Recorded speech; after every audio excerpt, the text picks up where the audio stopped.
¿Qué tal, amigas, amigos? Tengan todos y todas ustedes muy, pero muy buenas tardes.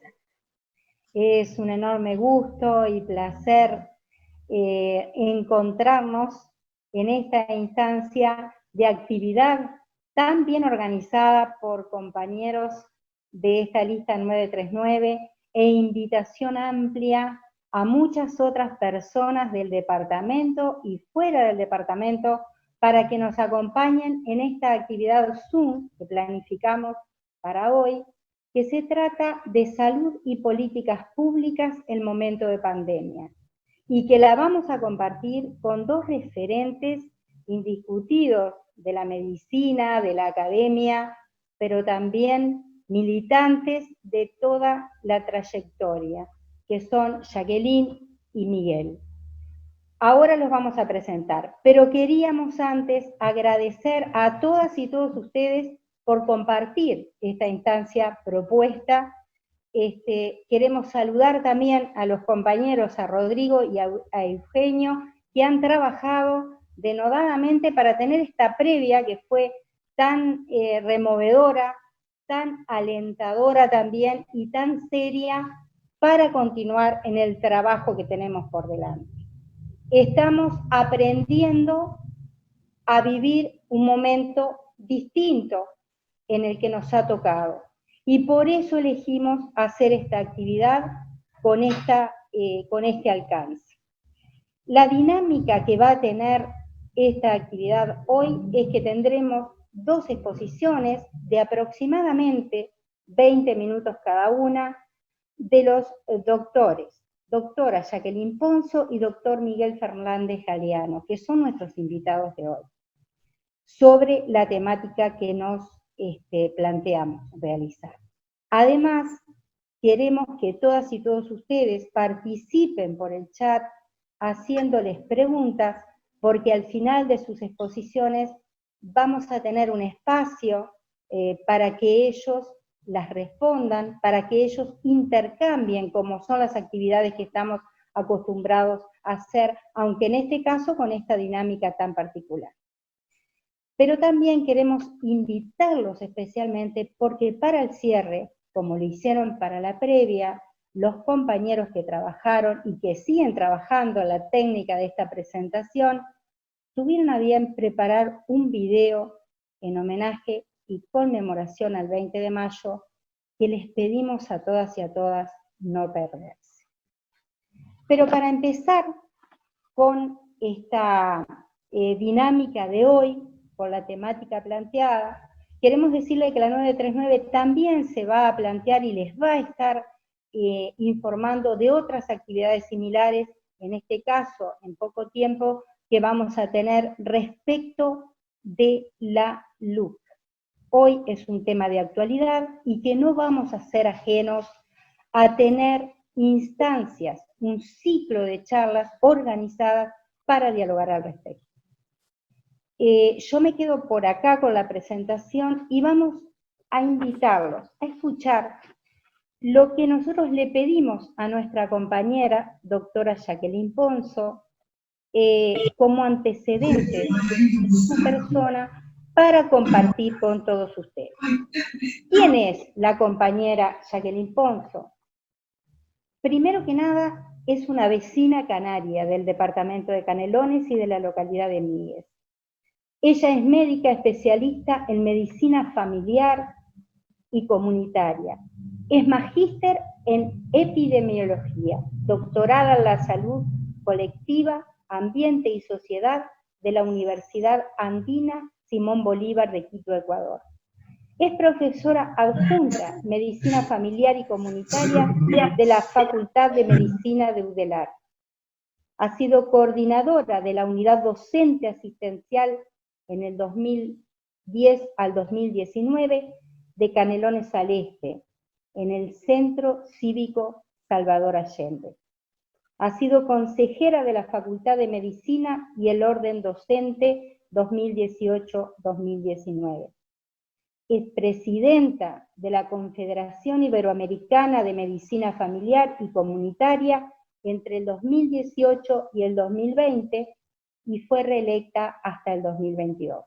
Pero además, Jacqueline Ponzo ha sido presidenta de la Sociedad Uruguaya de Medicina Familiar y Comunitaria, coordinadora de la Red Iberoamericana de Investigación en Medicina Familiar y Atención Primaria entre el 2014 y 2018, coordinadora del Comité Académico de Atención Primaria en Salud de la Asociación de Universidades del Grupo Montevideo entre el 2010 y 2015, consejera de la Facultad de Medicina y el Orden de Egresados entre el 2010 al 2011, y fue directora de promoción de la salud del primer gobierno Frente Amplista del departamento de Canelones.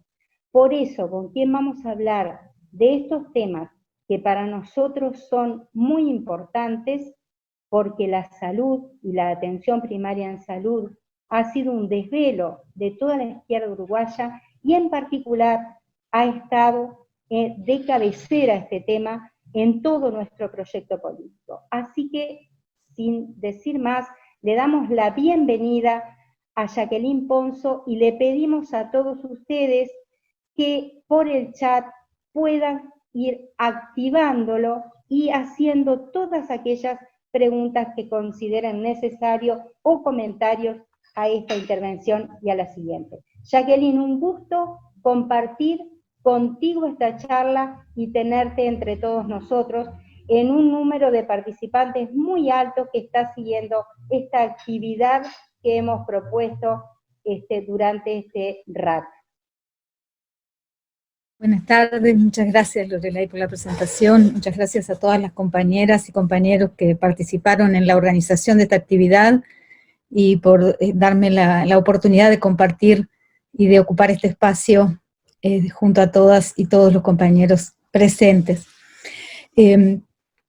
Bueno, en primer lugar quiero decir que me siento en una disyuntiva, digamos, siento que hay una demanda de hablar desde una perspectiva técnica, profesional en relación al tema que puedo aportar, pero también tengo una fuerte necesidad y vocación de hablar desde una perspectiva política. Y bueno, en relación a eso, decir que reivindicar, digamos, lo que es el derecho a la participación y a la expresión política como un derecho ciudadano, que bueno, que hemos vivido lo que ha sido perderlo y tenerlo cercenado, y que creo que el ejercicio de ese derecho nos fortalece a todos y a todas en particular, además con esa perspectiva de género.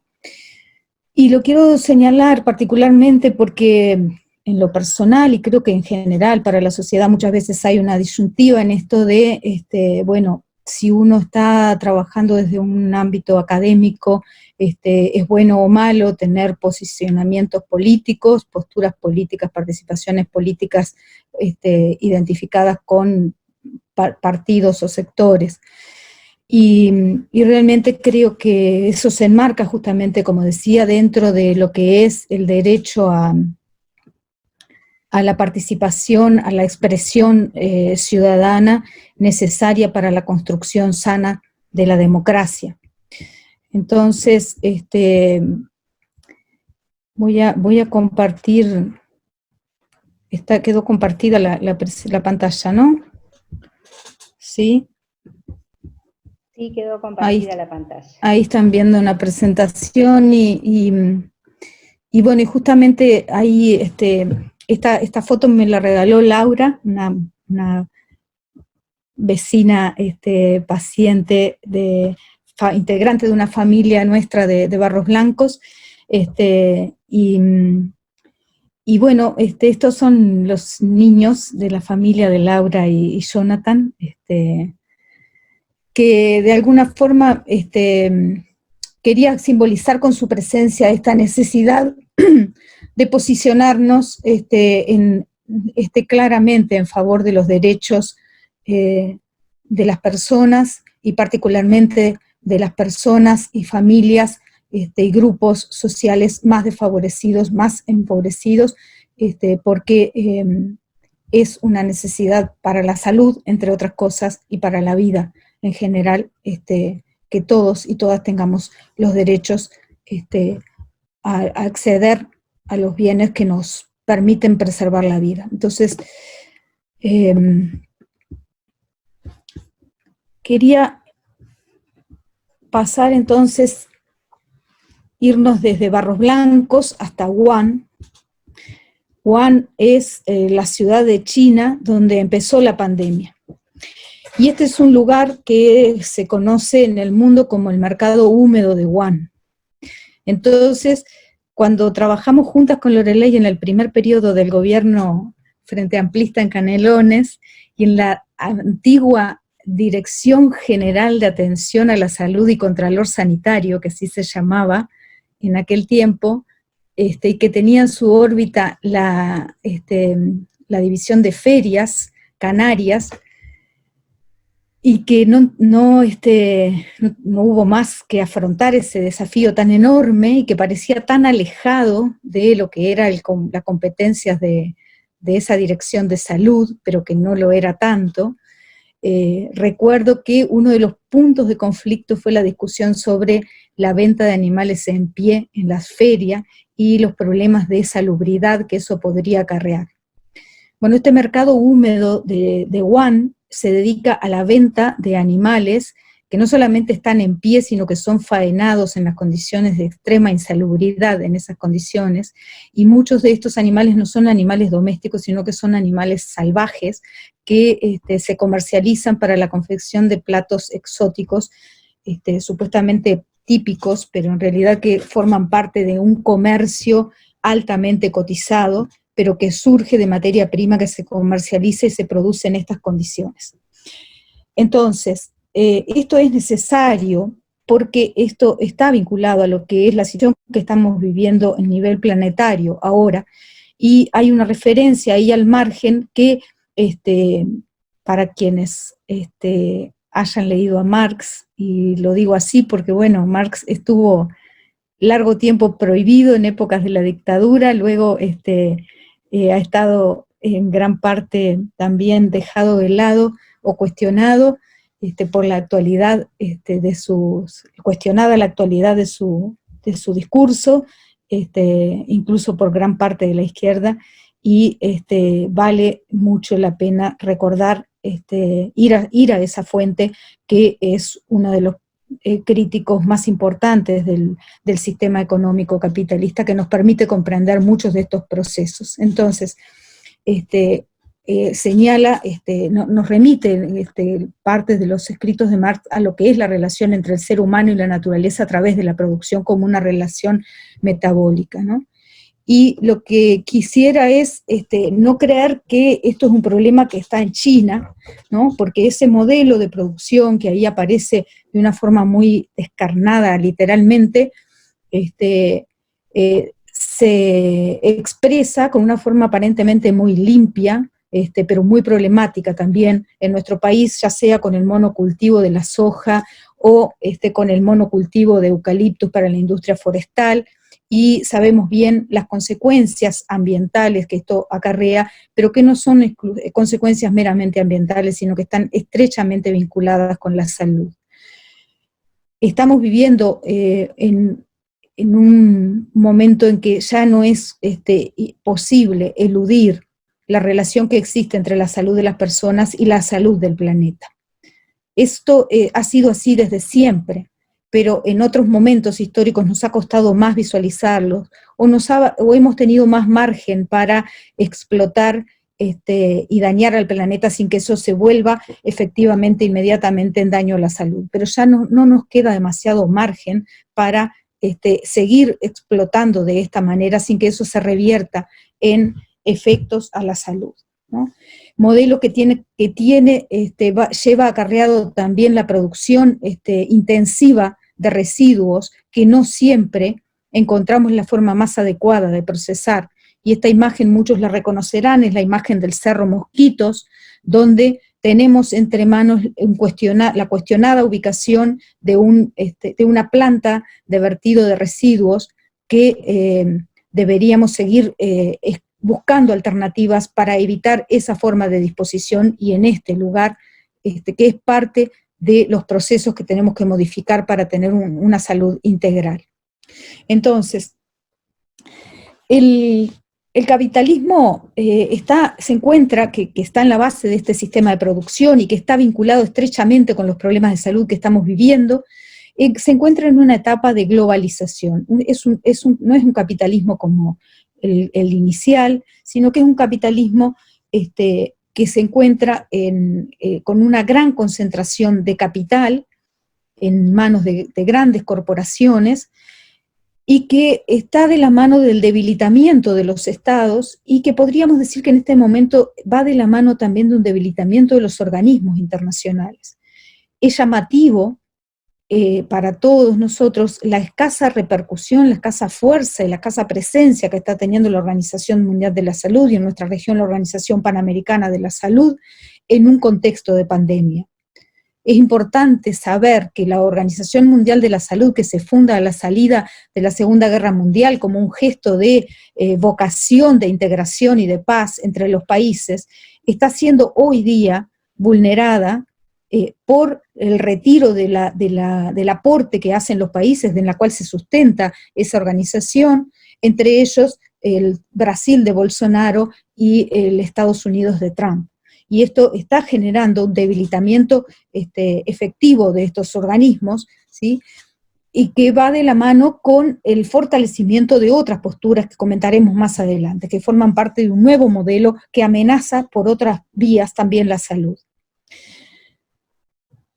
Esta globalización va de la mano también del incremento de dispositivos de control ciudadano que tienen expresiones a distinta escala, pero que no son fenómenos aislados, sino que se dan en forma global, en un discurso global que promueve la seguridad o que habla de la inseguridad y promueve el afán de la seguridad, pero que va de la mano de instalar y promover sistemas de información y sistemas de control, a la vez que sistemas represivos, altamente controlados también por corporaciones que reúnen la tecnología y el capital. Acá hay algunos datos de un profesor de sociología de la Universidad de California, William Robinson, que se ha dedicado a estudiar el capitalismo globalizado, y lo paso rápidamente, pero me parece interesante decir que al finalizar la segunda década de este siglo, las grandes transnacionales tenían un excedente de 12 billones de dólares. Excedente quería decir que no tenían dónde reinvertirlo, porque ya no había dónde reinvertir, porque la capacidad de consumo de la población es limitada, porque el capital está concentrado en pocas manos en el planeta. Entonces eso se vuelca al sistema financiero y genera situaciones muy complejas para los países, y particularmente para los países periféricos como el nuestro. Hay una globalización que abarca la producción, las finanzas y los servicios, y eso, en este momento que estamos en un país globalizado por la pandemia, resulta más fácilmente visible cómo está interconectado todos estos procesos en el planeta, en los distintos países. Y habla también de que estamos asistiendo a una nueva revolución industrial, donde hay un gran, donde la hegemonía es de la digitalización, del mundo digital, y donde hay algunas tecnologías particularmente que están dominando: la inteligencia artificial, la bio y la nanotecnología, la computación en nube, la impresión 3D y los automóviles autónomos. Y cómo esto, que es un modelo de desarrollo que se va imponiendo, pero que además en esta situación de pandemia encuentra un escenario muy favorable en esta cuestión de que tenemos la necesidad de estar recluidos y aislados para el desarrollo, cómo se puede instalar un nuevo paradigma post-pandémico que incremente la digitalización, la globalización, pero que incremente también al mismo tiempo la pobreza y el plus trabajo, hablan, ¿no? Entonces, que haya cada vez menos mano de obra y más tecnología. ¿no? Y esta gráfica que aparece ahí es un ejemplo de lo que ya viene ocurriendo. La gráfica pequeña es el número de personas que trabajan en Google en este momento, en 2012 en realidad. Y la gráfica grande es el número de personas que trabajaban en General Motors en el año 79. Para esa diferencia de trabajadores, las ganancias eran, podríamos decir, comparables: 11.000 millones de dólares General Motors en el 79 y 14.000 millones de dólares Google en este momento, ¿sí? Fíjense lo que es la diferencia. Entonces, la perspectiva desde el punto de vista económico y global es que a continuación de la crisis sanitaria que estamos viviendo, vamos a tener una muy severa crisis económica de alcance global, o sea, podríamos decir una pandemia de pobreza, una depresión post-pandémica, y que va a afectar naturalmente, como siempre, más a los países más pobres.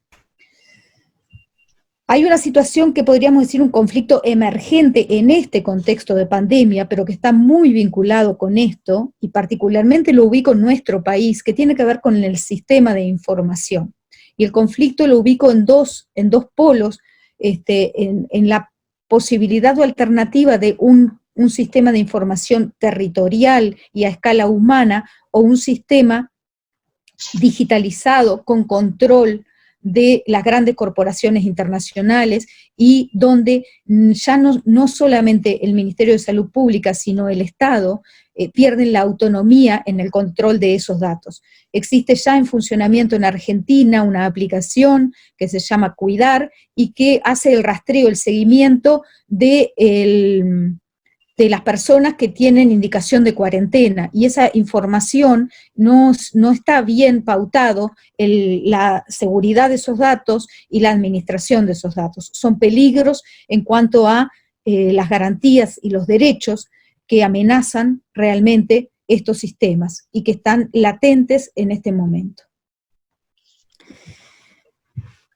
Volviendo a la situación de la pandemia, decirles que la pandemia de coronavirus 2, de la pandemia de COVID, que surge del llamado coronavirus 2, que comienza a finales del año 2019, se vincula, como ustedes saben, con animales, un virus que originalmente estaba en el murciélago y que por esa exposición a través del mercado de Wuhan es la hipótesis más plausible de que llegó finalmente a los humanos.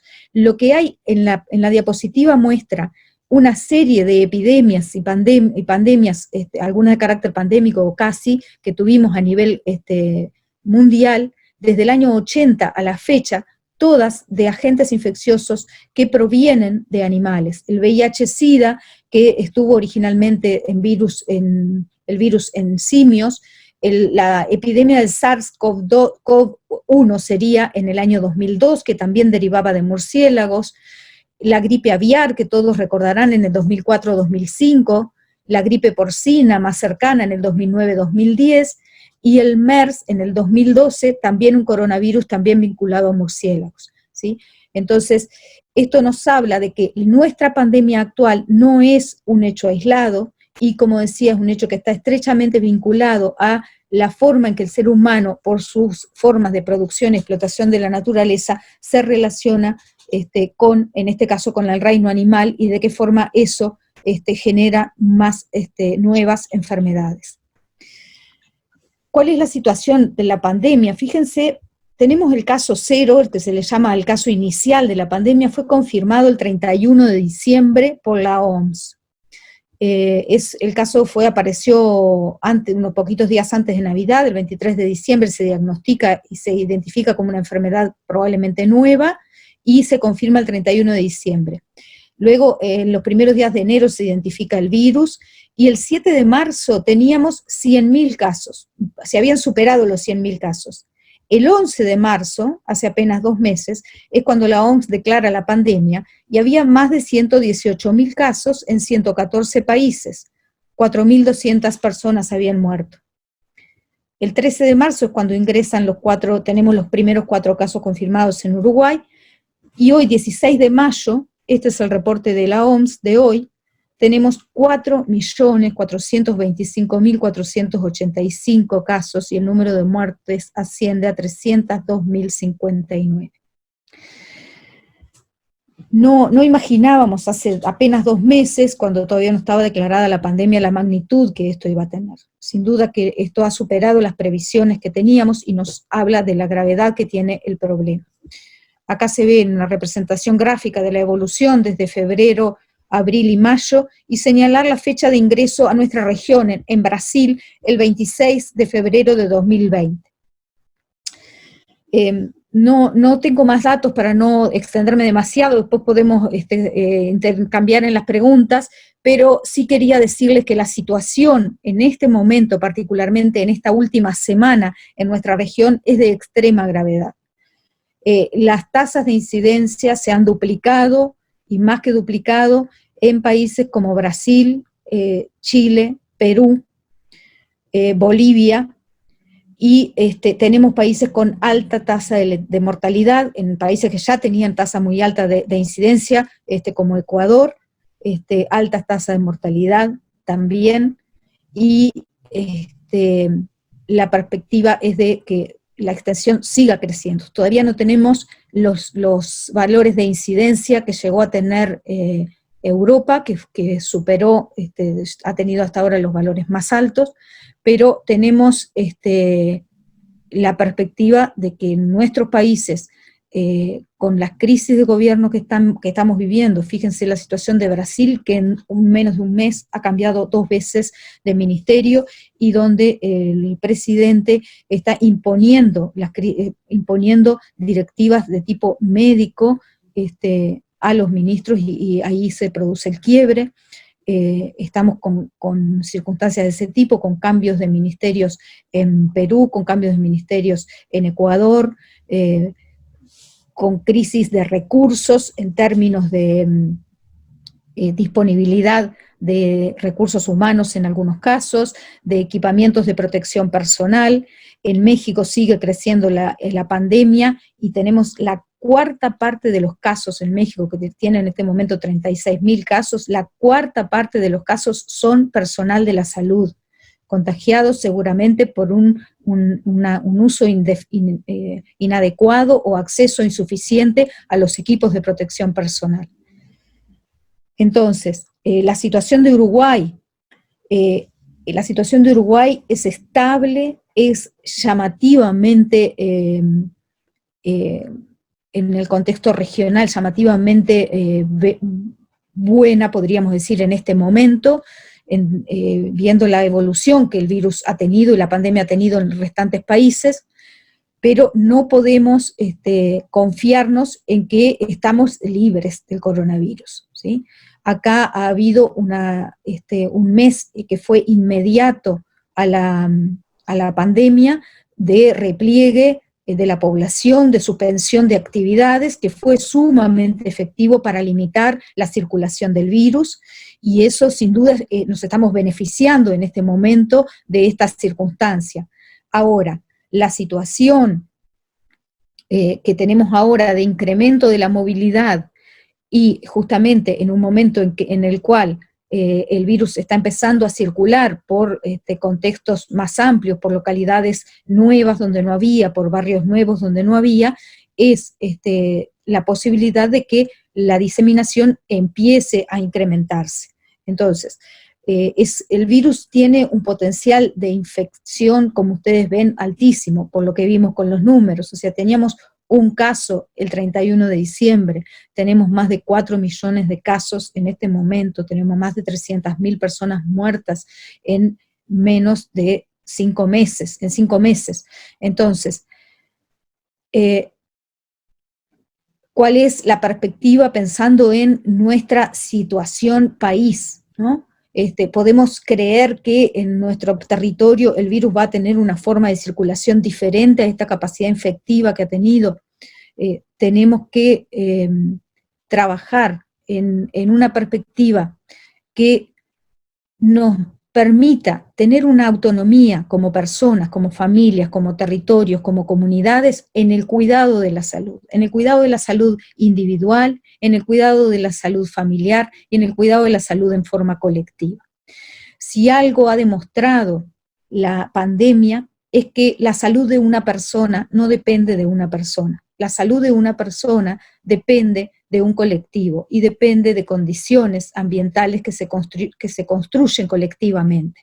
Entonces, es necesaria una actitud solidaria y es esa la forma que se ha demostrado efectiva en el mundo, y de esa forma es la alternativa que tenemos, y entiendo que particularmente en Canelones, donde tenemos municipios y localidades con una escala absolutamente accesible para diseñar estrategias de circulación comunitaria, de solidaridad, de apoyo a las personas que necesitan cuidado porque no se pueden desplazar, apoyo para obtener los recursos de alimentación o de cuidados médicos o de medicación, o las personas que necesitan, que no tienen recursos económicos porque la condición de la pandemia ha llevado al desempleo o a empeorar la capacidad de ingreso por cualquier motivo.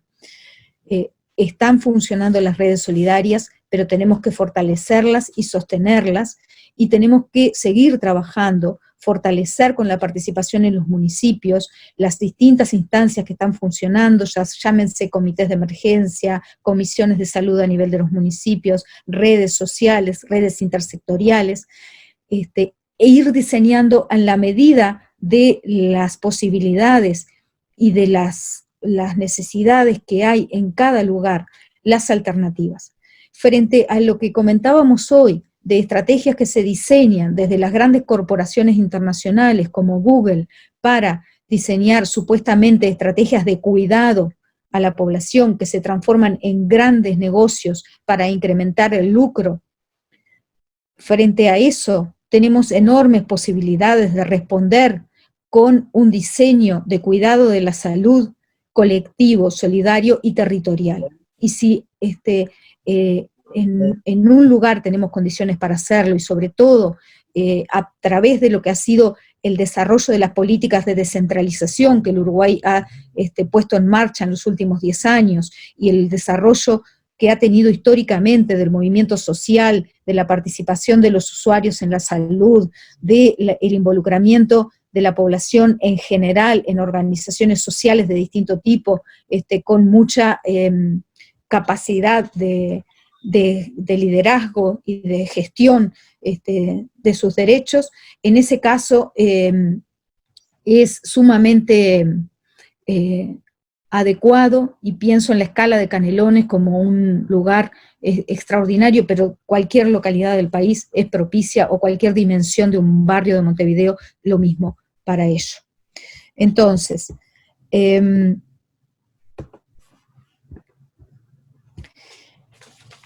yo quería en unos minutos, no estoy pudiendo ver el reloj por la disposición de la pantalla, me ayudan para decirme, sí, estoy en la hora, ¿verdad?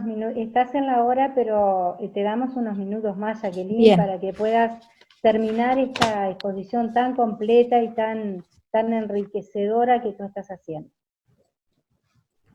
Gracias, Lorelei. No, quería hacer una referencia particularmente, irme ahora un poquito a lo que es nuestra organización política, ¿sí? Porque así como decimos que hay una crisis a nivel del capitalismo, también podríamos decir que nosotros estamos transitando una crisis de los modelos alternativos. Venimos de transitar una serie de gobiernos de intención progresista que han tenido suerte y trayectorias diversas en nuestra región. Venimos de 15 años de gobierno de construcción y reconstrucción del Frente Amplio, y que venimos de sufrir una dura derrota en las urnas, y es algo que tenemos que asumir.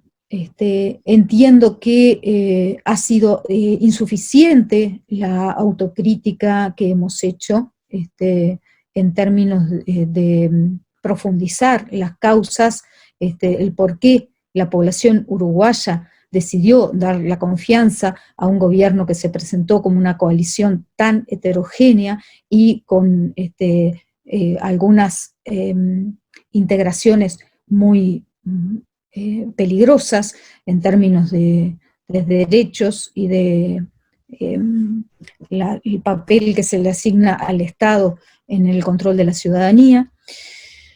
Y entonces hay cosas que creo que es importante que nosotros reflexionemos de cara a decir, bueno, hay una crisis que es global, estamos viviendo una circunstancia absolutamente inédita, que no podemos solamente centrarla en lo que tiene que ver con el virus, ni siquiera con la enfermedad, ni siquiera con las condiciones económicas que favorecieron la enfermedad, sino que acá ha habido también una crisis política y tal vez también una crisis ideológica en la capacidad de conducir alternativas a este modelo tan perverso y tan dañino que es el modelo capitalista. Entonces, es necesario que revisemos como fuerza política profundamente nuestro marco ideológico y hay algunas bases de nuestra izquierda, y acá estoy hablando de nuestro Frente Amplio, que tienen una matriz que tenemos que revisar. Hay un centralismo que sigue fuertemente arraigado en nuestro Frente Amplio, que nace con un componente urbano y que fue muy importante el desarrollo en el contexto montevideano de la izquierda uruguaya, pero que hoy necesitamos buscar raíces a una propuesta alternativa fuera de Montevideo. La descentralización que hay a nivel del gobierno tiene que traducirse en descentralización, en apertura a el surgimiento, la creación de nuevas propuestas políticas, de la creación política en contextos nuevos, en contextos diferentes, atrevernos a eso. Hay que revisar la perspectiva de género y de generaciones.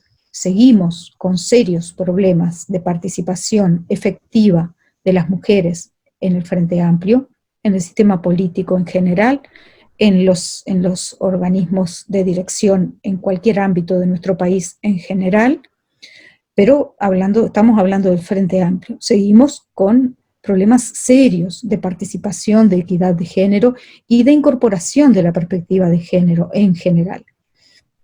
Perspectiva de género que no significa que haya mujeres, exclusivamente eso. Perspectiva de género abarca a que pensemos que la sociedad está integrada por personas de distinto género y que si la pensamos siempre desde la perspectiva masculina, como fue construida históricamente, nos está faltando una parte muy importante. Nos estamos quedando por lo menos por la mitad o menos. Entonces, tenemos que revisar eso, tenemos que abrir mucho más la participación y tenemos las mujeres que participar mucho más también, es así. Pero la perspectiva de género es una cuestión que involucra a hombres y mujeres, no se resuelve solo con colocar mujeres, ¿no? La presencia de la mujer es imprescindible, ¿sí? Pero insisto, tenemos que estar todos y todas en eso. Y la perspectiva de generaciones también es muy importante. Yo podría decir que es como gracioso decir que la generación que integro es la que se ve hoy como generación de renovación en el Frente Amplio, ¿no? Y uno sabe muy bien que hace rato que dejó de ser joven, ¿no? Y a la vez uno reconoce que hay una riqueza y una riqueza en la mirada y en la perspectiva de las generaciones jóvenes, que es abrumadora, pero que no siempre hemos tenido la capacidad en el Frente Amplio de convocar, de conquistar, de integrar. Entonces, tenemos que buscar las formas de integrar esas perspectivas jóvenes y ultra jóvenes, ¿no?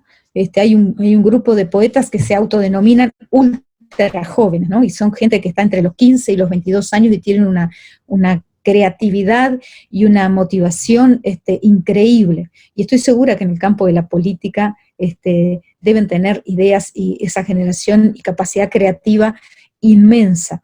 Y tenemos que abrirnos muchísimo más, muchísimo más. Entonces, creo que necesitamos pensarnos, aprovechar este tiempo de reflexión para darnos espacios para crear estructuras que nos permitan la construcción. No hay respuestas fáciles. Estamos en una situación extremadamente compleja, pero lo que es seguro es que las respuestas que vamos a encontrar a este problema que es global no son respuestas globales, son respuestas locales, son respuestas que vamos a poder construir en una clave territorial.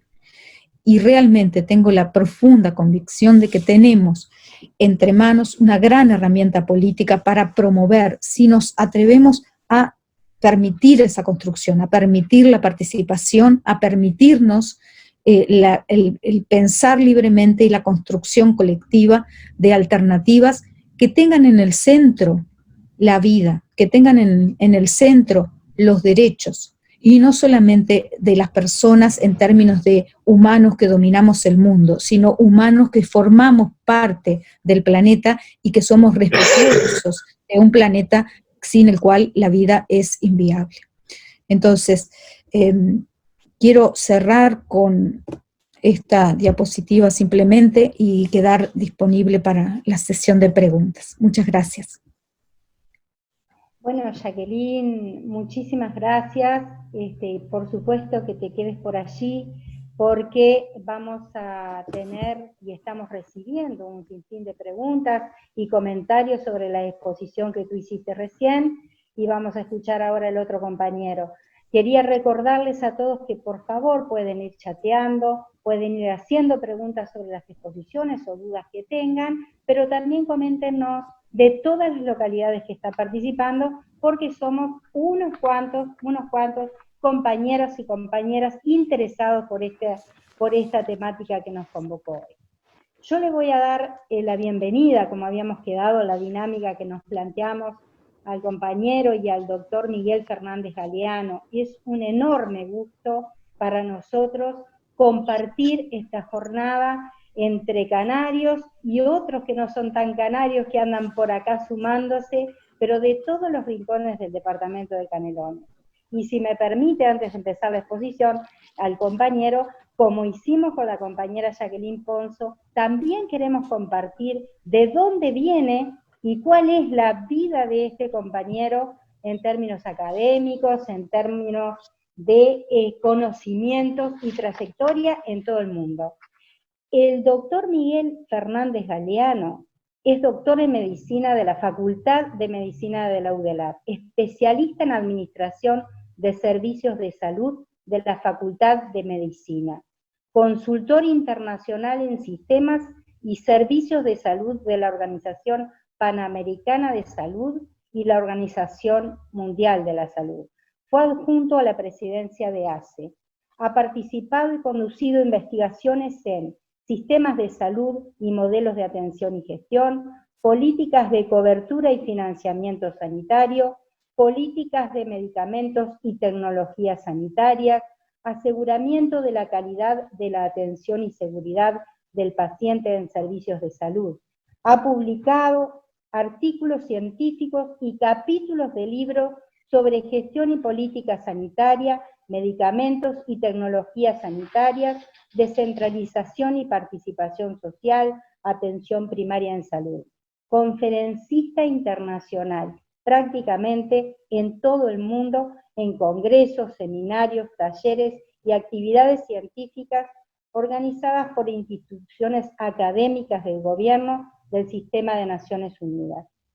Además, fue viceministro de Salud Pública en el periodo 2005-2010, primer gobierno nacional del Frente Amplio, legislador departamental por Montevideo, docente, director general de salud de la Intendencia de Montevideo y suplente del intendente en el periodo 95-2005, presidente del Fondo Nacional de Recursos entre el 1995 y 2010. Y un frente amplista entrañable, así que no necesita más presentación, compañero, pero nos gustaba compartir con todos porque estamos hablando, como decía Jacqueline, desde la perspectiva académica, desde la perspectiva de política, en un tema que hoy nos atrapa y que es responsable continuar hablando. Así que bienvenido, el micrófono es suyo. Gracias, Lorela, y un gusto estar con todos ustedes. Un saludo a estas 120 personas que nos están acompañando, seguramente más porque en un puesto de conexión se agrega más gente. Realmente es maravilloso, queremos estar juntos, queremos la cercanía, pero también es maravilloso la posibilidad de poder intercambiar. Hay que ver cómo combinaremos en mundo post-pandemia estas dinámicas de tan rápidamente estar todos conectados con la posibilidad de encontrarnos, con la posibilidad de cercanía que es insustituible. Bueno, la exposición de Karina, que saludo desde acá, hemos trabajado tanto tiempo, dejó muchas cosas colocadas que van a facilitar de alguna manera, o por lo menos también algunas reflexiones que quiero compartir con todos ustedes y con todas ustedes. Quiero hacer una primera referencia, porque vi por ahí en el curioseo de quién está en la reunión, porque lo que se pierde con estas reuniones virtuales, con el Zoom y con todas las variantes que hay ahora de plataformas, es quién está hablando, quién escucha, se pierde ese contacto intangible. Vi que estaba Anita Gatti, y por suerte Viana, porque quiero hacer una referencia a un canario de ley, a un compañerazo como Daniel Pasos, con el cual supimos en el primer periodo que nos tocó a nosotros en el gobierno con María Julia Muñoz, acompañar al director departamental de salud, un compañero que no está, pero que me trajo a la memoria la necesidad de recordarlo a él, este colectivo tan interesante de compañeras y compañeros. ¿Se me está escuchando bien, Lorelei? Sabés que tenemos una interferencia en el micrófono, Miguel, que yo lo estoy escuchando bien, pero hay una interferencia, algunos compañeros están diciendo que escuchan entrecortado. Capaz me sugieren distanciarte un poquitito del micrófono. Ahí está, eso es lo que me están sugiriendo. Capaz que lo que pueden hacer también, a veces se escucha mejor si se apagan, si desconectamos un poquitito el sonido de todos. Digo porque ya nos vamos volviendo duchos. ¿Se escucha bien ahora? Ahora se escucha perfecto. Bien. Perfecto, adelante. Bien, viste, por eso que las miradas de cara son importantes, para saber cómo venimos. Vamos bien, Camilo decía. Bueno, yo quería tomar, en primer lugar, resignificar la convocatoria, este intercambio. Que en materia de evolución de la epidemia, la pandemia en el mundo, estamos sobresaturados de información y a veces hay hasta una redundancia. Y yo creo que convocar a la política en un contexto de pandemia es evidentemente una reflexión bien interesante, y creo que Jacqueline inició bien el análisis en el sentido de ubicar todos los factores que están jugando como sobredeterminantes, como factores que condicionan las respuestas políticas, las respuestas sociales, las respuestas económicas a la epidemia. Yo voy a tratar de tomar dos planos. Uno es el plano inmediato, cómo estamos respondiendo desde la política, en el sentido más amplio, a la epidemia, a la expresión de la pandemia en Uruguay, y en el largo plazo a través de un documento con el que hemos estado trabajando con Tabaré Vázquez, coordinado por Tabaré Vázquez y Ricardo Elich, quien habla, con un colectivo importante de compañeras y compañeros que estuvimos trabajando. Y voy a tratar de, en esos dos planos, dar algunas respuestas de cómo la política dialoga con la epidemia, con la pandemia. En el plano de lo inmediato, ya lo decía Jacqueline,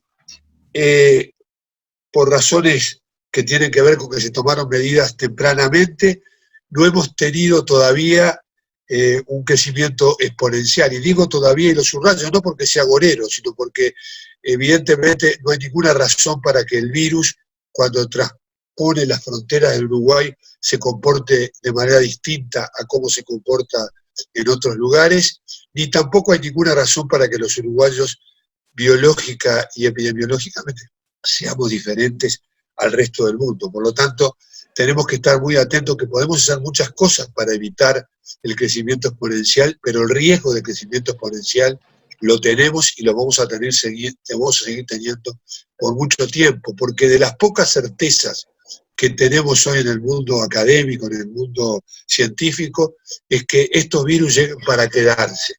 Podrán quedar en situación endémica, pero no se van. Llegan para quedarse, y es de las pocas certezas que tenemos.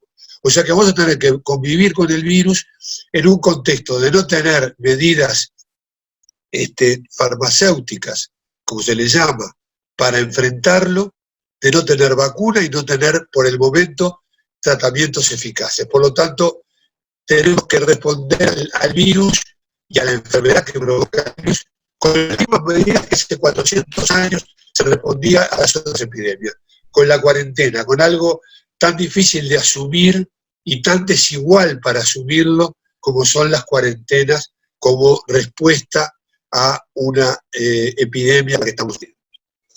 Uruguay hizo las cosas bien tempranamente, dejo de lado, digamos, toda una discusión sin cuarentena total, obligatoria, etcétera, porque creo que es una discusión de alguna manera que puede ser interesante, pero no es la que hoy nos convoca. Es decir, que efectivamente tomar las medidas de cuarentena voluntaria, con el disciplinamiento que tiene el uruguayo, con la cultura que tiene el uruguayo y con el esfuerzo que hace el uruguayo para enfrentar los temas que le tocan, con mucha solidaridad, fueron medidas que han tenido impacto hasta ahora. Logramos, por el momento, aplanar la curva. Eso es la que todo el mundo habla, el aplanamiento de la curva. La curva está bajita y no crece. Pero desde el momento que se plantea y viene al foco las medidas de desescalamiento, se le llama, de desconfinamiento, de abrirse a la cuarentena, los riesgos aparecen, porque el virus está circulando en la comunidad y el hecho de que circule en la comunidad genera el riesgo real y potencial de poder tener un crecimiento exponencial que cuando se produce, cuando pasamos a tasas de reproducción que superan 1.1, 1.2, cuando empieza a haber reproducción, como lo que viene después es exponencial, o sea, se basa en esa reproducción que mostraba muy bien en el mundo Jacqueline, es decir, en esos momentos, esos crecimientos hacen que un sistema de salud pueda soportar, por más preparado que esté, el crecimiento exponencial. Entonces, esto no es hacer catalismo, es encontrar miedo, es saber que si la tasa de reproducción habitual del virus llega a los niveles que ha llegado de 2,5 a 3,5, ahí es muy difícil que los sistemas de salud puedan contener. Y ahí es donde viene el colapso, que tiene un ciclo y después cae, pero que en el medio deja una cantidad de enfermedad y muerte que podemos y debemos hacer el esfuerzo. Entonces, ¿cuál es el gran desafío que tenemos para la cultura, para el agudo, hablando en términos médicos?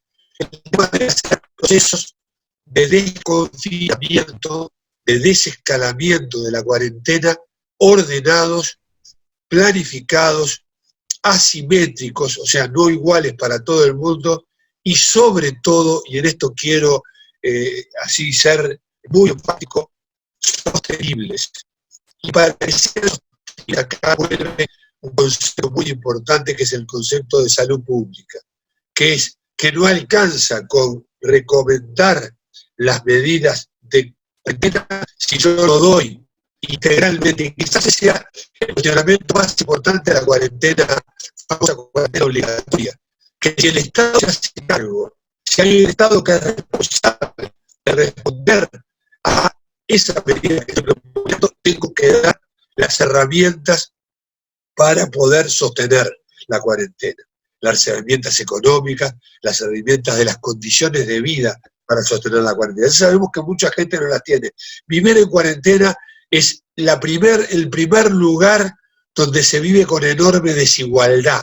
Si hay un momento en el cual las desigualdades se potencian precisamente en las medidas de confinamiento, porque no todos tenemos las condiciones iguales para vivir la cuarentena, para vivir el confinamiento.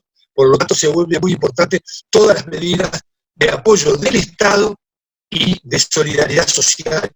Por eso siempre nosotros vamos a hablar de distanciamiento social. Siempre dijimos distanciamiento físico con solidaridad social. Estas cosas son matrizantes. Y el otro elemento importante para enfrentar el agudo, para enfrentar hoy, evitar la posibilidad de una explosión, de un crecimiento exponencial, es el elemento de entender, más que nunca, ya lo decía Jacqueline, que las medidas a tomar no son prioritarias ni exclusivamente para protegernos nosotros, son medidas de solidaridad. Las medidas de cuarentena no protegen exclusivamente a las personas que se tienen que proteger, a la población también de manera. Las medidas de cuarentena son para evitar la circulación y el contagio y la propagación de la epidemia en clave de un escalamiento, de un crecimiento exponencial imposible de manejar por el sistema de salud. Y acá quiero hacer un especial énfasis, ya que no lo tocó Jacqueline, aunque yo sé que ella lo ha tocado mucho por fuera de lo que hoy expuso, de la importancia de la reorientación de los servicios, no perder, lo tocó, pero no lo tocó como yo lo quiero jerarquizar ahora, de perder el papel fundamental del primer nivel de atención de cercanía en salud. Esta epidemia no se la enfrenta, como todos los problemas de salud, en el hospital. Cuando la enfrentamos en el hospital y con los respiradores, lo que estamos enfrentando es la etapa final y más compleja. Queridas compañeros y compañeros, sin ser tan máximo, bien, salud no me gusta nunca, ni por el lado del miedo, ni por el lado del catastrofismo. Pero cuando se llega al CTI, en el mundo, el 50% de las personas no sobreviven. En los CTI, el estándar internacional, hoy cada vez se ven más casos y cada vez hay más casuística analizada. En el CTI, Uruguay tiene un buen sistema de salud, tiene una excelente capacitación de profesionales en el tercer nivel de atención y en cuidados intensivos, hay excelentes profesionales, hay un manejo y hay mucha lectura de cómo manejar COVID-19, pero si hay un crecimiento exponencial, se saturan las unidades de cuidados intensivos y esta saturación hace que el manejo sea un manejo muy complicado. Por eso que no hay que manejar con ninguna libertad este tema del pronóstico de la epidemia. El pronóstico de la epidemia es un pronóstico que tenemos que trabajarlo. Por lo tanto, se vuelve imprescindible procesos de desconfinamiento protocolizados, procesos de desconfinamiento, de desescalamiento de la cuarentena pautados, basados en evidencia, graduales, progresivos y sostenibles. Sostenibles económicamente, sostenibles socialmente, sostenibles desde la comprensión de las personas.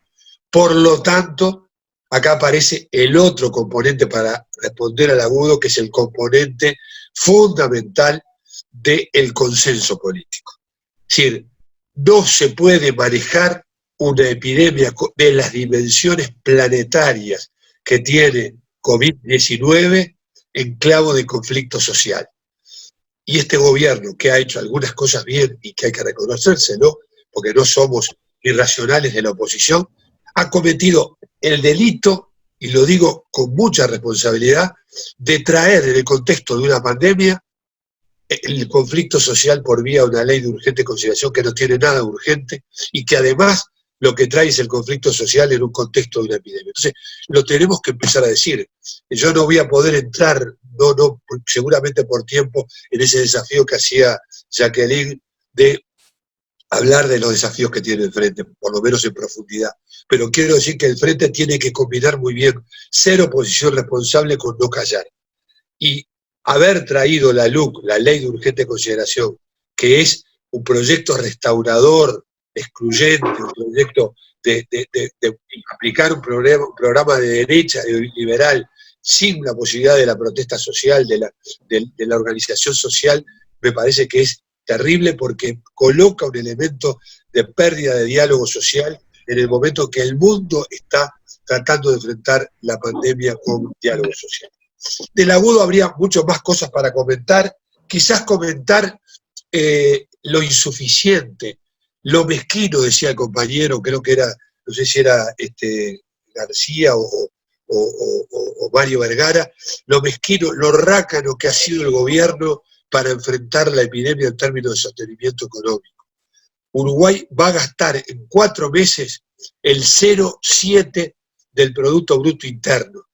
El Fondo Monetario Internacional, que mandó el riesgo país y la deuda y todo lo que anda en la vuelta, lo dejó hasta nuevo aviso, dice que los países van a tener que tener paquetes fiscales para enfrentar la pandemia que van a ir entre el 4 y el 10% del Producto Bruto Interno. Y nuestra ortodoxia económica, poniendo el piloto automático de lo que se pensaba hacer antes de llegar al gobierno, destina el 0,7% del Producto Bruto Interno.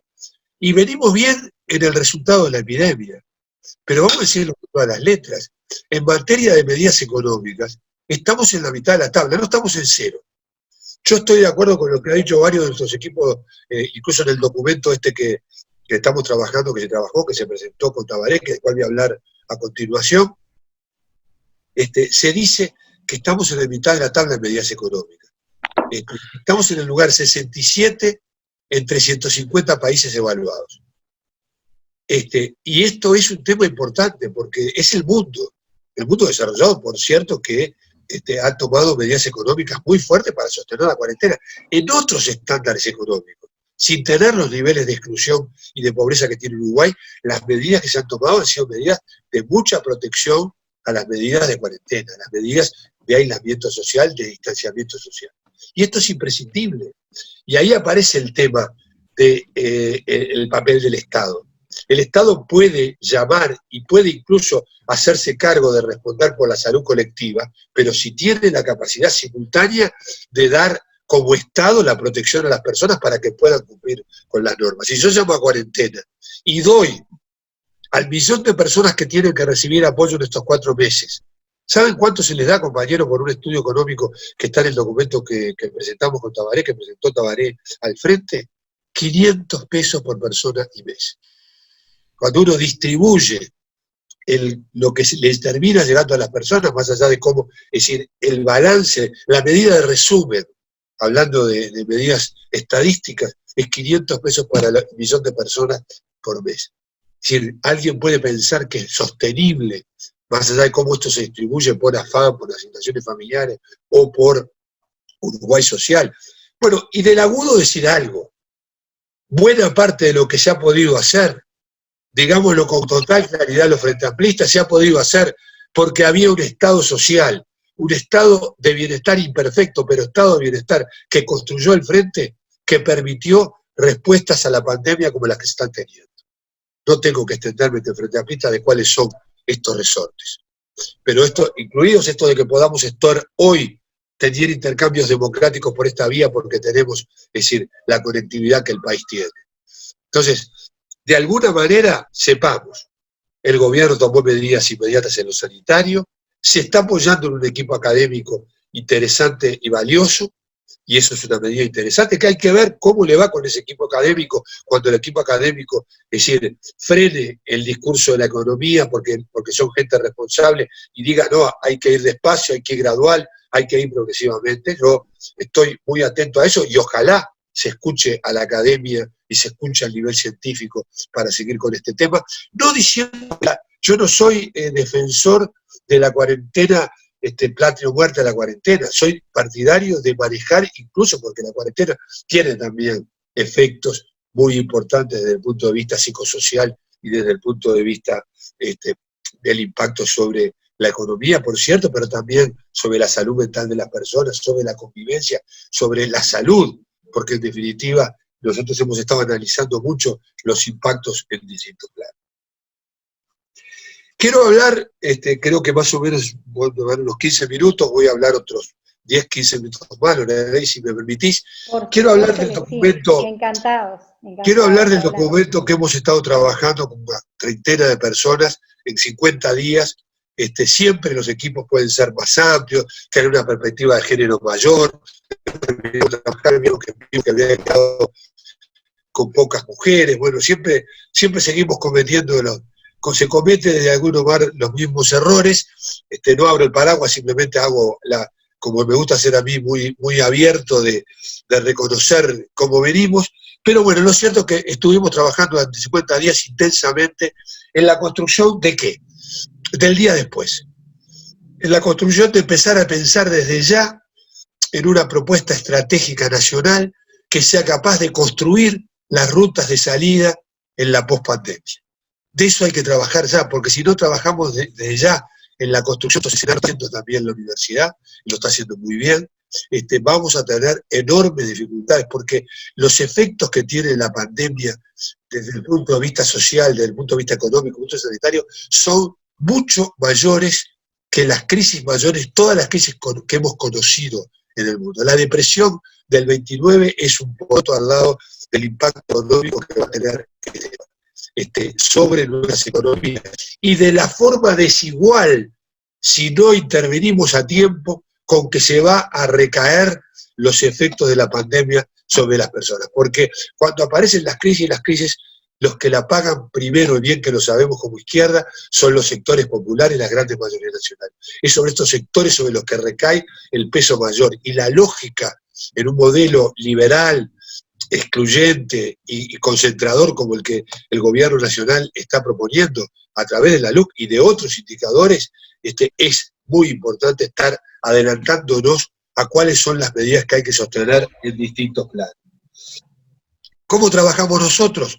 Trabajamos con tres escenarios epidemiológicos, y dijimos en esos tres escenarios cómo se va a comportar 5 áreas: la salud, el nivel social, el nivel económico, la producción del trabajo y la cultura. Ese es el esquema del documento, un documento que está disponible en la página web del Frente Amplio, que es un documento imperfecto, es un documento lleno de agujeros, pero que es un documento que tiene la enorme virtud de decir es necesario tener una hoja de ruta para empezar a construir en base a esa hoja de ruta el día después. Que el día después es hoy, porque como pasa siempre con el día después se empieza a construir desde ahora.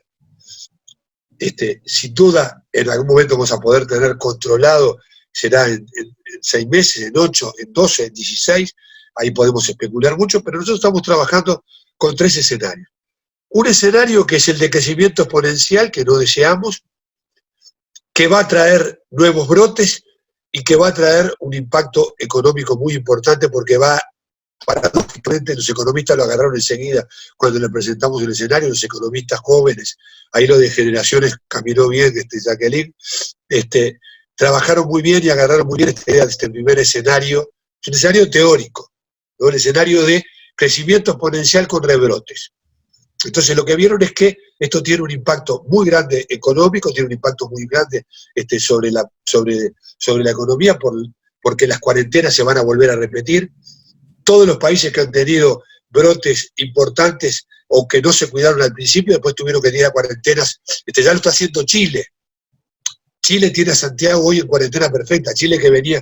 Entonces, evitar el crecimiento exponencial es muy importante. En eso acompañemos todos atrás del gobierno nacional con todas las medidas necesarias para que no haya un crecimiento exponencial y que se tomen las mejores medidas en el desconfinamiento. Un segundo escenario, que es el escenario deseable, que es el de aplanar la curva, trabajar con un proceso de desconfinamiento ordenado, planificado, que permita que tengamos a raya al SARS-CoV-2 y que podamos trabajar de alguna manera en un proceso de convivencia con el virus, pero que no genere desbordes del sistema de salud. Con enfermos, con personas que no enferman, que tienen el virus pero no enferman, o sea, con asintomáticos con el virus, y con ir reduciendo el número de susceptibles. Hoy tenemos, para darles una idea, porque yo creo que España o Italia, con todas las muertes que han tenido y con el número de casos que han tenido, el análisis que hacen que la población susceptible sigue siendo el 80%. O sea, el 80% no han tenido contacto con el virus. Y sin embargo ya han tenido todos los problemas que han tenido. Entonces, esto marca un poco la magnitud que tiene el problema de esta convivencia con el virus, con esta necesidad de trabajar. Y el tercer escenario, que también es un escenario teórico y practicable, es el que de alguna manera tomó con sus variantes, ningún país ha tomado estos escenarios de manera pura, Nueva Zelanda con un sistema de cuarentena estricta y permanente continuada. El modelo 2 es parecido a los modelos de control con mucha inteligencia artificial y con mucho control sobre la población, es el modelo de Corea del Sur, y el modelo 1 es el modelo que no fracasado. También el 2 podría ser, en cierta medida, Alemania.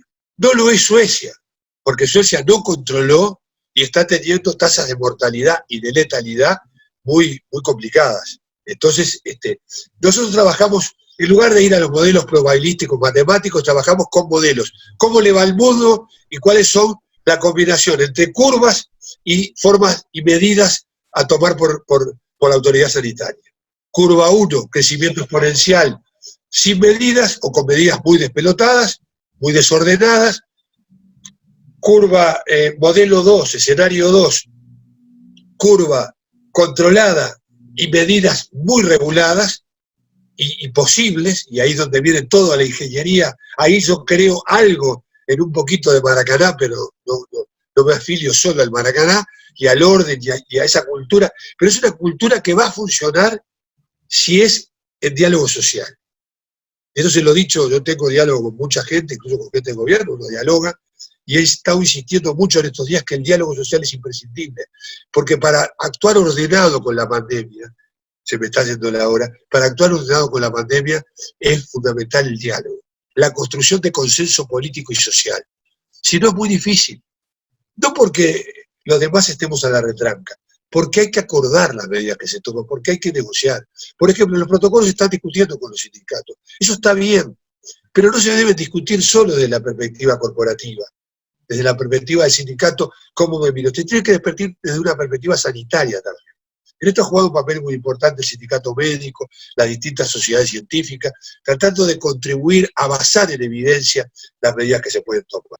Yo, como no me quiero extender, porque creo que lo importante de estas reuniones es el intercambio, voy a decir que para lo segundo de lo que quería hablar, que es cuáles son los impactos a futuro de la pandemia, los impactos en lo económico, en lo social, en la producción del trabajo, está el documento, que es un documento insuficiente, está colgado en la web del Frente Amplio, es un documento que se le entregó al Frente Amplio, y que tiene, con esto redondeo, la virtud de que permite trabajar desde ya, como nos gusta trabajar a la izquierda, con un plan estratégico nacional, con la idea de programar.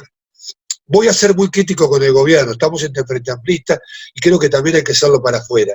Con el plan goteo, con el marketing, con contexto todos los días en una misa diaria sobre qué hay que hacer, no arreglamos este tema. Este tema se arregla con una mirada de futuro realista, con una mirada de futuro diálogo, respetando a las colectividades y no generando una cuestión de cómo va el gobierno, y sobre todo con mucho Estado, con mucha política social, con mucha solidaridad. Sin Estado de bienestar, hasta donde podamos llegar, y sin protección social, más que nunca, es muy difícil que podamos tener, hacer que no tengamos curvas exponenciales. Y si tenemos curvas exponenciales, volverán las cuarentenas, como están volviendo muchos lugares, volverán un manejo impropio de este tema, habrá muertes evitables, innecesarias y evitables, y esto es sobre lo que tenemos que trabajar como discurso del Frente Amplio, como postura, como actitud política del Frente Amplio. Yo estuve pensando, sabe la compañera María Eugenia, creo que la compañera que me convocó a esta actividad, si tenía una presentación, y dije, si yo voy por la presentación, voy a presentar datos, números, vamos a estar en el Frente Amplista. Hablemos de política, hablemos de cómo estamos. Estamos en la coyuntura política capeando más o menos bien no tener curvas exponenciales. En el pronóstico para adelante con mucha dificultad, porque a la pospandemia, sin Estado y sin protección social no liberal, o sea, sin el modelo de justicia social, estamos en el horno. Mejor dicho, está en el horno las grandes mayorías nacionales, no el frente, está en el horno la gente. Y en lo que tiene que ver con las respuestas inmediatas a la epidemia, el diálogo social, no porque el frente quiera cogobernar, porque no es manejable una crisis de esta magnitud si no es con un componente de construcción, de privilegio y de predominio de la política por encima de todo. Una pandemia en épocas modernas, a diferencia de cómo un mundo tan interconectado, es decir, la principal herramienta es la herramienta de la inteligencia sanitaria, de la salud en todas las políticas. Y la salud en todas las políticas es, en definitiva, intersectorialidad, es salud pública. Es eso que se ha perdido, es eso que reclamaba Jacqueline de organismos en los que incluso los institucionarios, que se los ha ido lateralizando y se los ha ido desplazando, se los ha ido minimizando. Recuperar la política para enfrentar coronavirus, recuperar, en esa recuperación de la política, recuperar al Frente Amplio como herramienta, como la herramienta privilegiada para enfrentar este tema, no haciendo oposición pura y dura al gobierno a todo, sino colocando los temas, y por eso que yo saludo que Tabaré haya aceptado el desafío de que el Frente empezara a discutir un plan estratégico para discutirlo con todos sus militantes. La gran tarea es discutir con la academia, con las organizaciones sociales, con los municipios, el día después del coronavirus. Y eso hay que hacerlo desde ya. Esa es la gran tarea, es la tarea más revolucionaria que hoy podemos hacer y la tarea más opositora en el mejor sentido que puede hacer el Frente Amplio para recuperar no solo el gobierno, que está lejos en términos temporales, sino para recuperar su identidad. El Frente tiene que recuperar su identidad. Y su identidad va volviendo al origen. Dialogar con los municipios, dialogar con la gente, dialogar con la academia, recuperar el papel de los intelectuales orgánicos, y la universidad está empezando a tener un papel. Yo estoy orgulloso, como universitario, del papel que está jugando la universidad en estos momentos. Con el GIAD, que es un grupo de estudio a nivel epidemiológico, con el papel que están haciendo los asesores al grupo académico honorario. Eso es la universidad. Esta universidad, el Frente Amplio del gobierno, no la universidad que querían matar en universidades privadas. Perdonen, me fui de pasión. Dejo por acá. De ningún modo, Miguel, una exposición por demás completa, amplia, generosa, mirando hacia el mañana como verdaderamente hacemos los Frente Amplistas y además trayéndonos esa mirada desde dónde están trabajando algunos compañeros como el doctor y el compañero Tabaré Vázquez, que salido recién de la presidencia, sin lugar a dudas no podíamos esperar menos, trabajando, pensando permanentemente en su gente. O sea que de ninguna manera te tenés que excusar, sino que por el contrario agradecemos la magnífica exposición, igual que la de Jacqueline, y reafirmamos la necesidad que teníamos y que tenemos en general de tener este tipo de encuentros en el que somos mucho más de 100 personas hablando de un tema de tanta importancia para la salud de los uruguayos, pero para la comunidad toda. Tenemos un montón de cositas para decirles. Primero que vamos a tener que ir dando respuestas a los chats que los participantes les han enviado a los expositores. Segundo, pedirles disculpas de cualquier imperfección desde acá, desde la moderación que pueda haber ocurrido, porque también nosotros estamos aprendiendo a utilizar esta herramienta y lo hacemos de la mejor manera posible.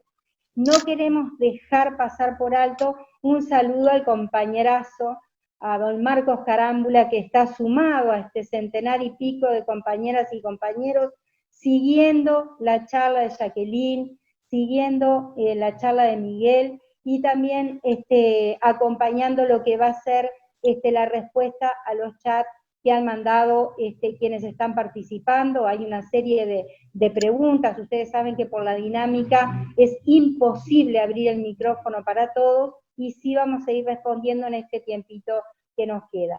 Lo que quiero pedirles a todas y a todos es que se queden hasta el final para compartir ese video que prepararon nuestros compañeros Rodrigo y Eugenio, y que es la adhesión que hace la 939 a este 20 de mayo próximo a llegar, tan especial y tan particular, y es nuestro saludo a familiares.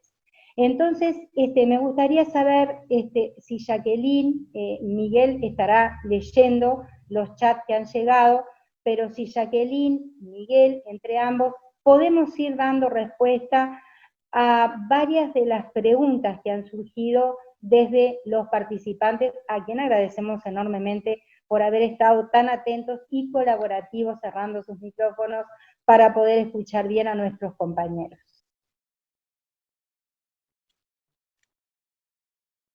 Jacqueline. Adelante, Jackie. Sí. O Miguel, el que quiera de los dos. Estamos bien equilibrados en género, así que muy no bien, nos muy bien. podemos quejar. Si querés voy a tomar un tema que vi ahí al pasar, Dale. muy interesante, que es el de la solidaridad. Un compañero que formula una afirmación dice, si la salud es un derecho, ¿por qué hay que apelar a la solidaridad? Yo creo que es muy bueno ese enfoque, en el sentido de que efectivamente son derechos. El derecho a la salud es un derecho que no es una dádiva que da el Estado ni los gobiernos, es un derecho exigible, es un derecho humano y imprescriptible y universal, y por lo tanto nosotros nos afiliamos al principio de la salud, al concepto de protección social en salud, o sea, a la idea tan básica y tan vieja, hoy se nombraba Marx, de a cada uno según su necesidad y de cada uno según su capacidad en salud.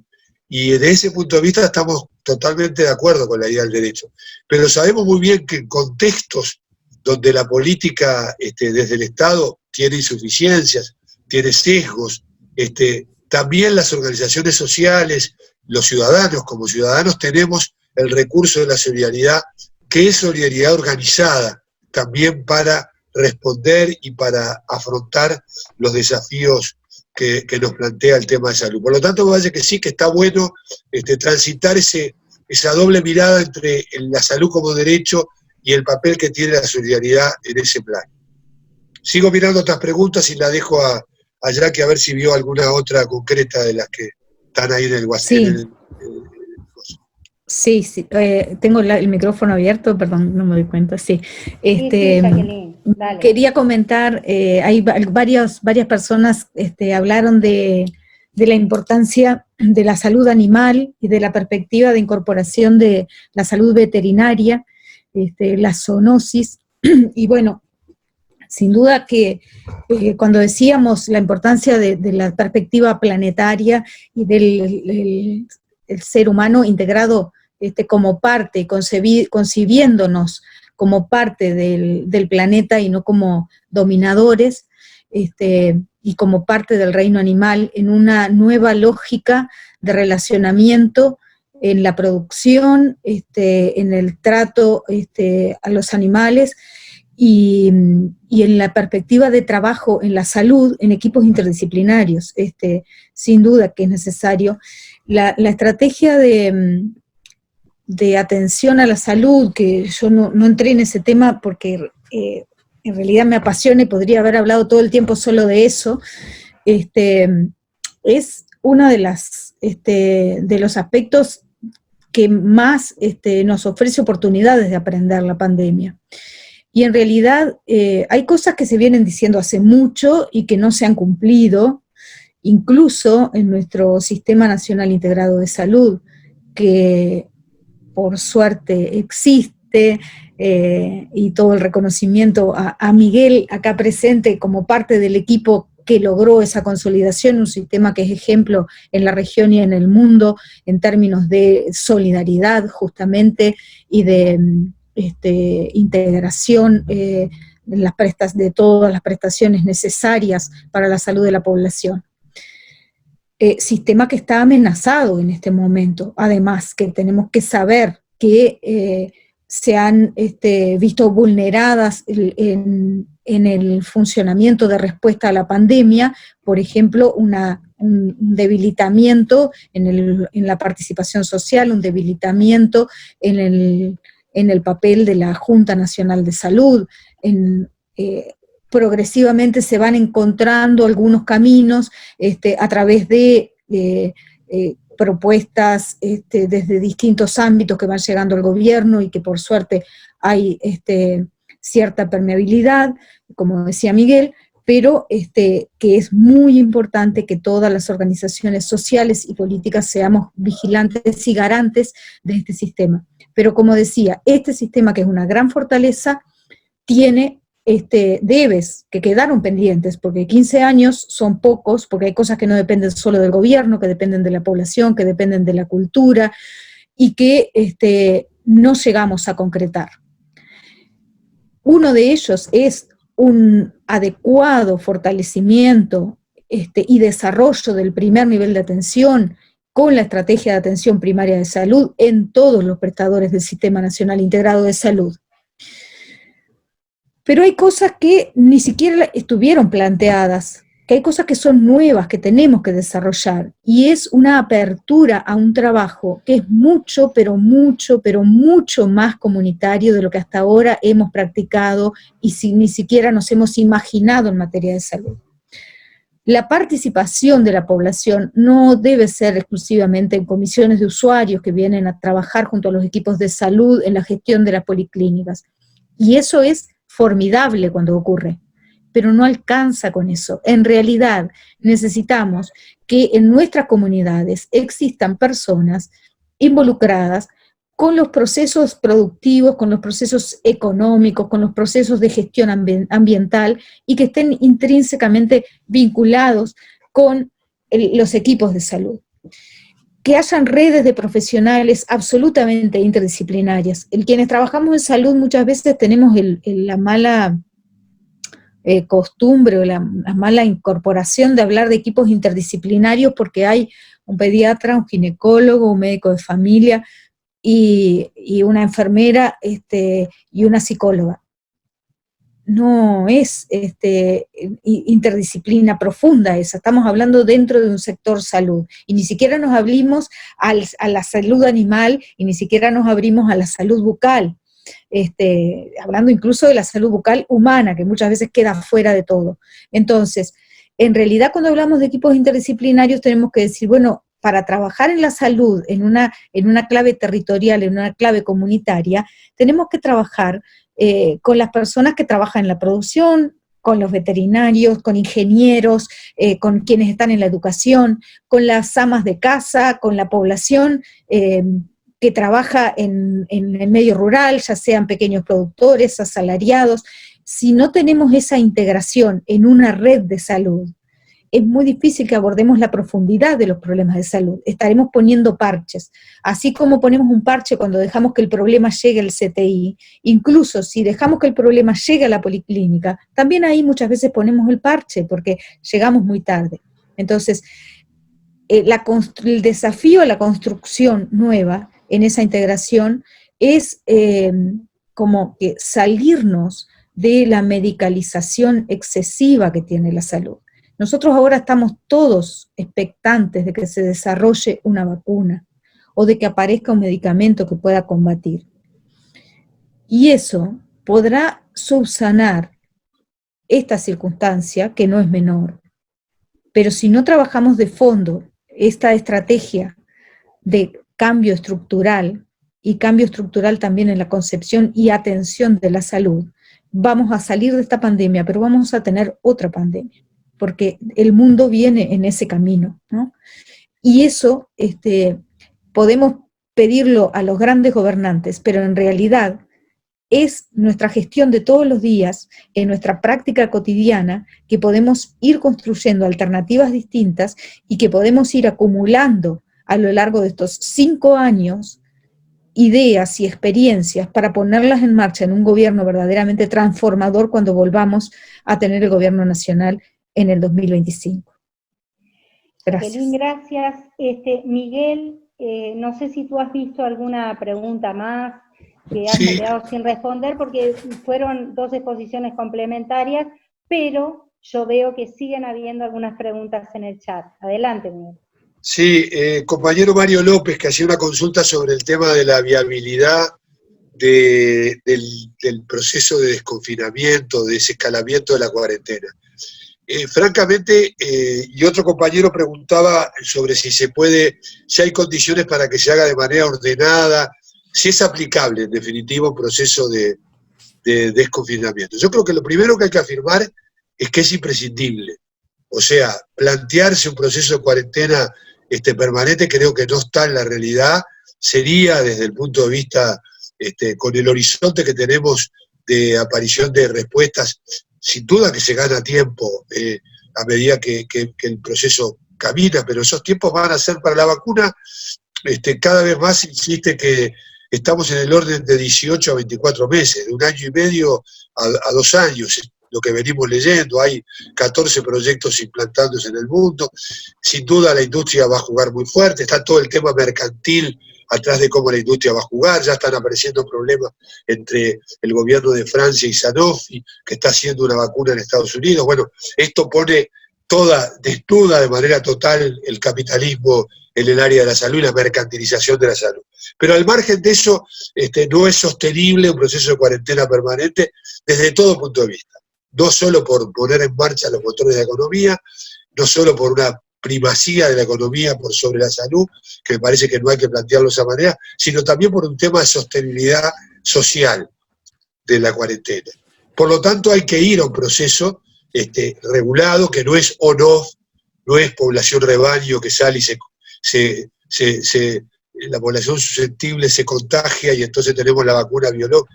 No, yo creo que esto hay que plantearlo de una manera que tenemos condiciones en Uruguay con testeo, con monitoreo. O sea, los pasos básicos del desconfinamiento son, por un lado, el tema de la gradualidad y la progresividad. Sin gradualidad. En segundo lugar, dentro de la gradualidad, la simetría. No es lo mismo hacerlo igual, se puede hacer de manera gradual, pero además fragmentándolo, fraccionándolo. Por ejemplo, ahora viene toda la apertura en la educación. Yo creo que si se hace de una manera masiva va a ser un problema grande. En cambio, si se hace por sectores, puede tener una determinada posibilidad de desarrollarse. En segundo lugar, tiene que estar centralizado, o sea, tiene que hacerse de manera tal de que haya una especie de consenso, un plan general que lo ordene. No puede ser una cosa que la voy armando, andando el carro se acomodan los zapallos. Tiene que haber una planificación de ese proceso que es compleja y que tiene... En tercer lugar, lo voy a decir por 4ª o 5ª vez, tiene que haber un fuerte sostenimiento de las medidas. Cuando se dice que la gente tiene que ir protegida, hay que dar los elementos para la protección. Cuando se dice, o sea, hay todo un proceso de maduración que yo creo que Uruguay, que es un país chico, tiene condiciones. El compañero hace la pregunta, ¿es posible? Yo creo que es posible hay un epidemiólogo catalán que escribió un artículo que yo fue de los primeros que me cautivó como artículo, que tiene sus problemas, que habla de que la respuesta epidemiológica para el tema iba a ser necesario el martillo y el baile, o la danza. Y decía, bueno, el martillo es la cuarentena, pero después el mundo va a tener que transitar viendo cómo maneja las aperturas de la cuarentena. No en una lógica de mando al matadero a la gente a que se contamine, sino en una lógica responsable de ir viendo cómo hacer un manejo de salud pública. Ahí juega un papel fundamental el primer nivel, ahí juega un papel fundamental la cercanía. Nosotros tenemos una red, yo no soy tan optimista como un compañero que no conozco, capaz que está escuchando esta charla, de decir Uruguay se pudo salvar porque tiene una red de primer nivel y punto. Yo no creo en esos análisis que tengan un solo punto. Ese es un elemento a favor, pero es condición necesaria pero no suficiente. El primer nivel es un primer nivel que puede ser contenedor, pero tiene que tener otras cosas alrededor. Tenemos que también cambiar la cabeza del primer nivel. Yo sigo mucho a Jacqueline en este tema. Es decir, el primer nivel no alcanza con decir tengo a todos juntos. Multidisciplina no es interdisciplina.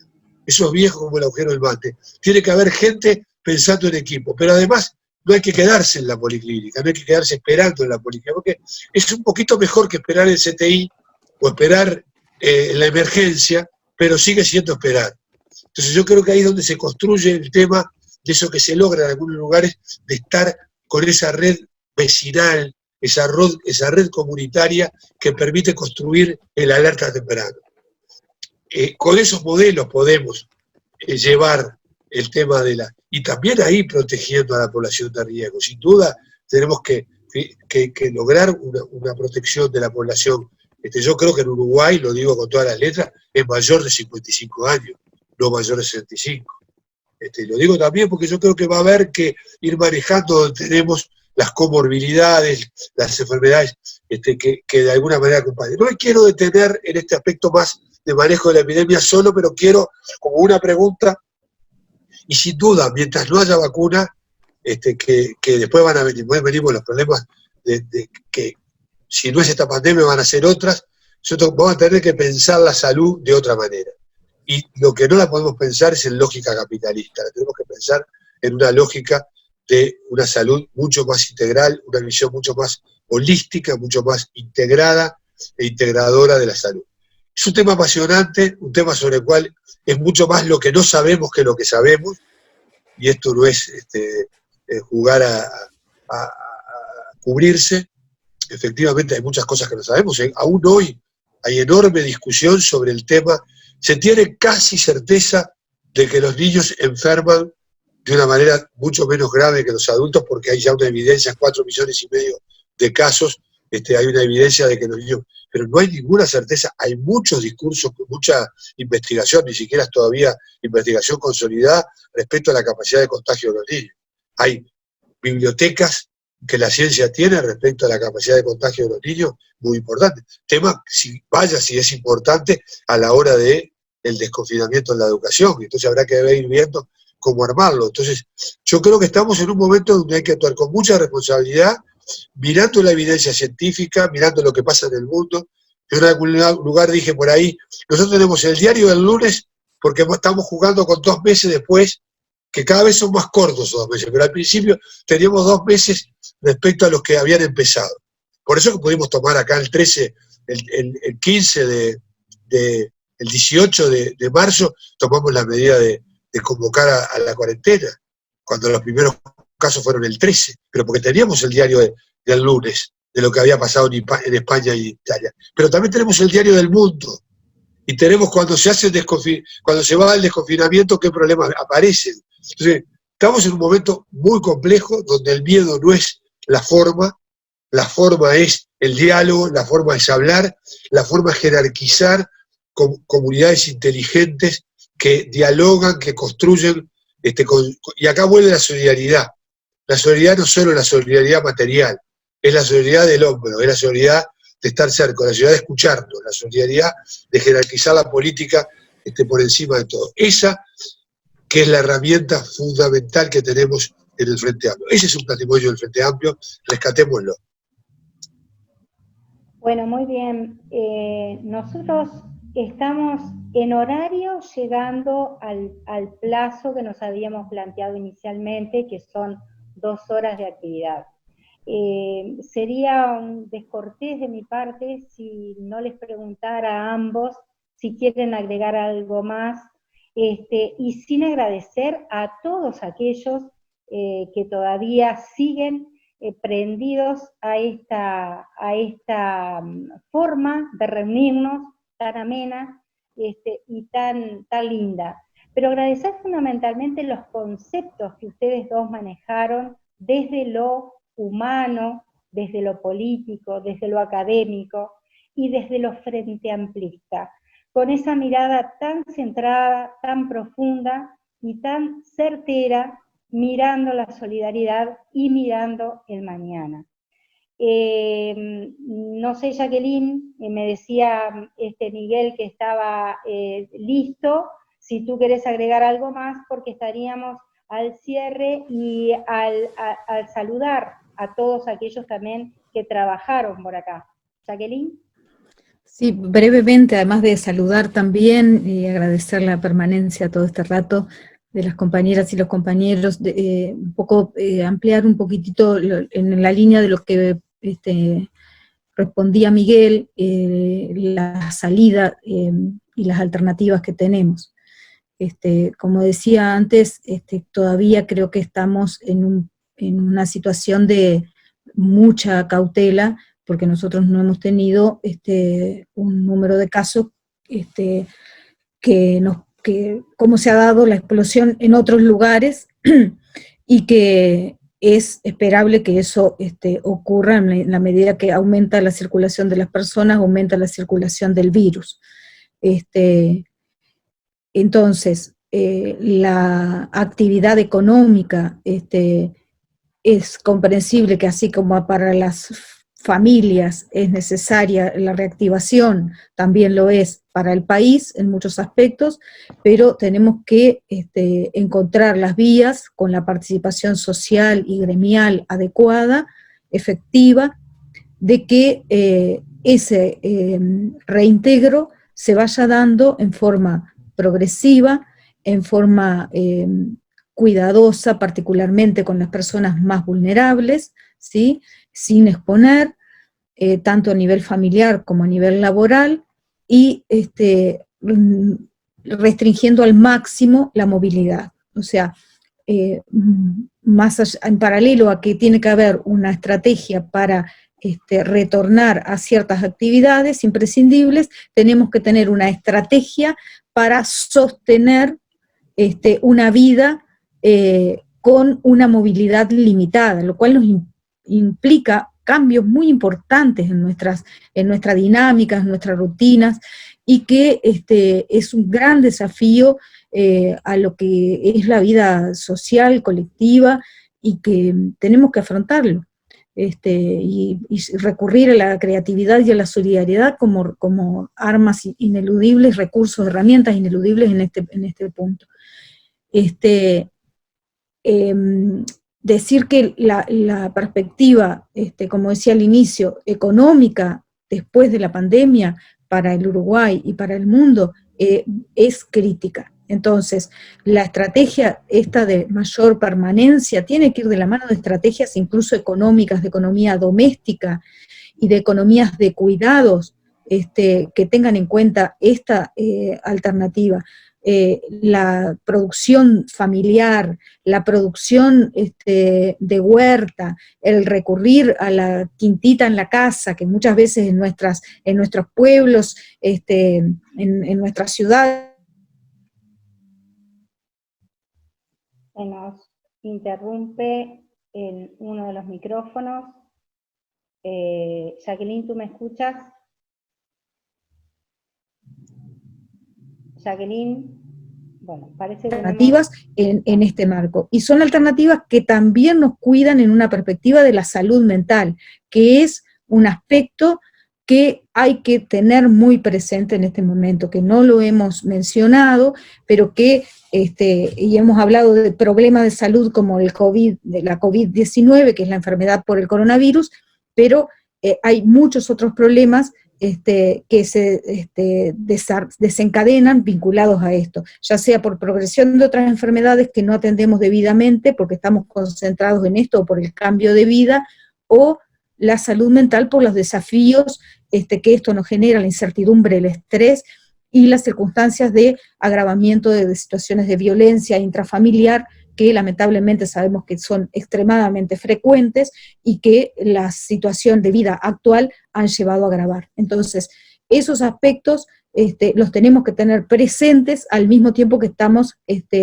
viendo cómo salimos de la situación hacia la actividad económica, y incorporando, aprendiendo cada vez más a cuidarnos, pero sin instalar el temor como una cosa permanente entre nosotros, ¿no? Es cuidarnos cada uno, cuidarnos entre todos, y de esa forma vamos a tener una salida efectiva y en mejores condiciones. Muchas gracias. Bueno, gracias a ustedes, infinitas gracias. Los chats lo están diciendo, muy completas las exposiciones. Nuestro real agradecimiento a que hayan participado en esta charla propuesta por nuestra fuerza política. Queremos también agradecer a Rodrigo, a Eugenio y a Camila, que son los detrás de cámara, que lograron esta instancia técnica. Y vamos al video que prometimos. Porque el 20 de marzo está...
El derecho a saber lo que te pasa, de tu semblanza. No importa dónde te encuentres, ni con qué nombre que encierre. Mientras te espero, yo te busco.